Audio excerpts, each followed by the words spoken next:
एक शाम प्राची टीवी पर सीरियल देख रही होती है। तभी उसकी सास वहां आती है। अरे सीरियल में तो ऐसे मग्न है जैसे आज रात का खाना पड़ोसी आकर बनाएंगे। मुझे पता ही नहीं था आपने अपने बेटे की शादी पड़ोस में भी की हुई है। हैं? मतलब? मतलब इस घर में सारा काम बहू ही करती है, आप तो सिर्फ खर्राटे मारती हैं। अच्छा जी, फिलहाल तो तुम आराम फरमा रही हो, चलो जाओ, ये मेरे टीवी देखने का समय है। आहा, इसीलिए मुझे भगाया जा रहा है। सॉरी, अब तो बिल्कुल नहीं जाऊंगी। प्राची की इस बात पर दोनों सास बहू के बीच टीवी रिमोट के पीछे बच्चों जैसी छीना झपटी शुरू हो जाती है, जिसके बीच श्लोक भी काम से घर वापस आ जाता है। आज मेरी चूहे बिल्ली की जोड़ी किस बात पर झगड़ रही है? अरे तेरे बीवी मुझे टीवी ही नहीं देखने दे रही। अरे तुम्हारी मम्मी मुझे खाना बनाने के लिए फोर्स कर रही है। अरे वाह, ऐसे बेतुके रीजन पर तो बच्चे भी झगड़ा नहीं करते।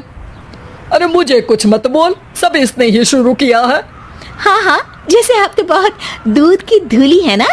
अरे बस दोनों चुप। प्राची जाओ, खाने की तैयारी करो। और माँ तुम छोड़ो, तुम्हें क्या बोलूं, शांति से अपना सीरियल देखो, मुझे दोबारा लड़ने की आवाज सुनाई नहीं देनी चाहिए। ऐसा बोलकर श्लोक वहां से चला जाता है, जिसके पीछे पीछे प्राची भी कुछ न कुछ बड़बड़ाते हुए रसोई में चली जाती है। हाँ हाँ, सासू जी को तो कुछ बोलेंगे ही नहीं, बस मुझ पर ही हुक्म चलता है, खाना बनाओ, जैसे मैं इनके घर में खाना बनाने के लिए आई हूँ।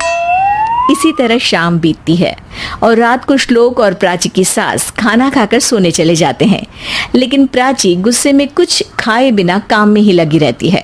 इस घर में किसी को घंटा फिक्र नहीं पड़ता, मैं खाऊं या भूखी रहूं। प्राची कुछ देर के लिए रसोई से बाहर जाती है और जैसे ही वापस आती है तो वहां दूध का भरा ग्लास देखकर हैरान रह जाती है। फिक्र पूरी है, बस दिखाना नहीं है। प्राची दूध पीकर सोने चली जाती है और अगली सुबह एक बार फिर सास बहू का कार्टून नेटवर्क स्टार्ट हो जाता है। ये तुमने ही किया है। अरे अजीब जबरदस्ती है, मैं बोल रही हूँ मैंने कुछ नहीं किया। दोनों ने मिलकर पूरे घर को पागल खाना बनाया हुआ है। यहाँ कोई नॉर्मल इंसान तो रह ही नहीं सकता, इसीलिए अब पड़ोसी क्या रिश्तेदार भी घर आने से कतराते हैं। और सुन बेटे, तू भी चंगा, तेरी माँ भी चंगी, तेरी बीवी भी चंगी, रिश्तेदार। हाँ जी, आपको नहीं पता क्या, गंगाधर ही शक्तिमान है, रिश्तेदार ही। हाँ हाँ, बस समझ गया। कभी जानवरों जैसे लड़ेंगी तो कभी जुगलबंदी करेंगी। भाई मैं आप दोनों के बीच में नहीं फंसना चाहता। सास बहू की इस मनमौजी जोड़ी से परेशान होकर श्लोक अपना सिर खुजलाता वहां से चला जाता है। चलो अब मैं भी कीर्तन में जा रही हूँ।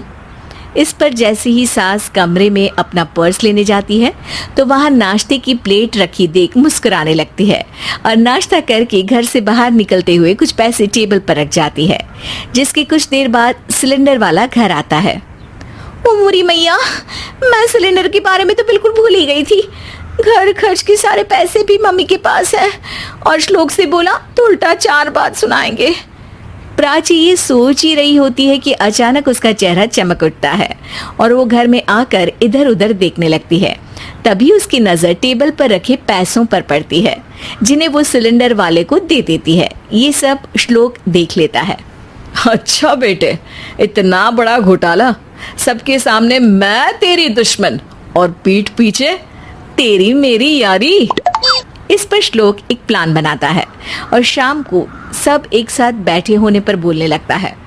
माँ, तुम दोनों की बहुत लड़ाई होती है, इसलिए मैं सोच रहा हूँ कि प्राची को उसके घर छोड़ाऊं, इससे वो भी खुश रहेगी और तुम भी। अचानक श्लोक की ये बात सुनकर सास बहू शौक से उसकी तरफ देखती है। अरे ऐसे कैसे घर छोड़ाओगे, मुझे कहीं नहीं जाना। अरे तुमने बोला नहीं पर मैंने सुन लिया, तुम्हें मम्मी के साथ रहना अच्छा नहीं लगता, मुझे पता है। अरे वो अरे, जब बहू खुद कुछ काम बोले तो वो तुझे सुनता नहीं, और अब जो इसने बोला ही नहीं वो तू समझ गया। जब उसे नहीं जाना तो फिर जबरदस्ती क्यों कर रहा है?